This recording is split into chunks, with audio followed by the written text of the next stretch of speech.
All right, today we're going on a bit of a rescue mission. We're headed to a small patch of land in South Africa. Now, this isn't just any land, it's a botanical treasure trove that is literally on the brink of being wiped off the map. This is the story of the lost flora of Port Elizabeth. So you're looking at this and you're probably thinking, okay, it's just some dry, rocky ground, right? But it's so much more. This place is like a world in miniature. It's holding a secret, a whole unique ecosystem of incredible succulent plants. And here's the kicker. The clock is ticking. This entire area is slated for urban development and its time is just about up. So where are we? We're about 20 kilometers west of Port Elizabeth, and this landscape is just bursting with the most fascinating plants. But the really shocking part, in maybe 3 to 5 years, this could all be gone, just paved over, built on. That's why this isn't just some casual survey. It's a flat-out race against time to document this entire world before it just vanishes.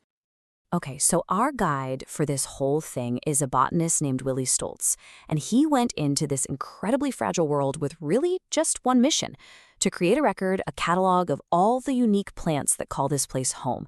And he absolutely knew this might be the last chance anyone had to do it. So let's follow him. Let's see what he found. Let's set the scene. The date, June 25th, 2017. That's winter in the Southern Hemisphere, so the conditions, well, they were not exactly ideal. But you know what? That harshness just makes the life we're about to see even more incredible. The resilience is just off the charts. I want you to just picture this for a second. A landscape completely covered in a thick layer of frost. The temperature has plummeted below freezing. It sounds brutal, right? And yet what Stoltz found was a place just teeming with life.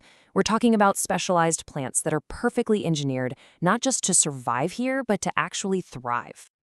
So what's the secret? How do they do it? Well, it's all in the terrain itself. You've got this really thin, sandy soil, only about 20 centimeters deep, and it's sitting right on top of a hard layer of limestone. That means only the absolute toughest, most resilient plants can even get a foothold. It's an incredibly specialized environment. Okay, so what did he actually find in this crazy terrain? Well, it's a story of two extremes. On one hand, you have plants that are unbelievably abundant, and on the other, things that are breathtakingly rare. First up, a species called Euphorbia melliformis caught his eye. And we're not talking one or two. Nope. He counted over 80 of them. And this is the cool part. It wasn't just a few random plants scattered around. He found whole, healthy colonies.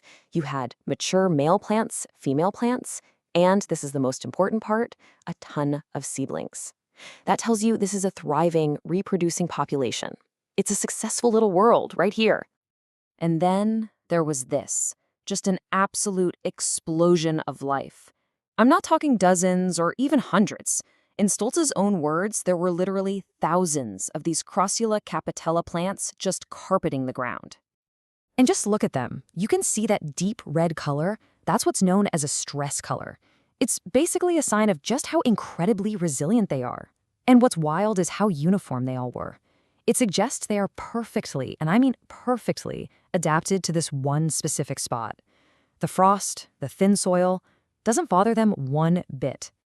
But, the story of this place isn't just about what's everywhere. The real magic, a lot of the time, is in what's not everywhere. It's in the rarities. So hidden among those thousands of common plants, Stoltz found some species that were way, way harder to spot. Check these out. On the left, you've got Euphorbia globosa, and on the right, the beautiful Aloe humilis. Now, think about those thousands of Crassula we just saw. Well, in a stark contrast, Stoltz thinks he only saw about 5 of each of these in the entire area. Every single one was a precious, super rare discovery. He also stumbled upon this stunner, a Medusa's head euphorbia. And you can see why it's called that, right? It looks just like the mythical Gorgon's hair, with all those sprawling snake-like arms.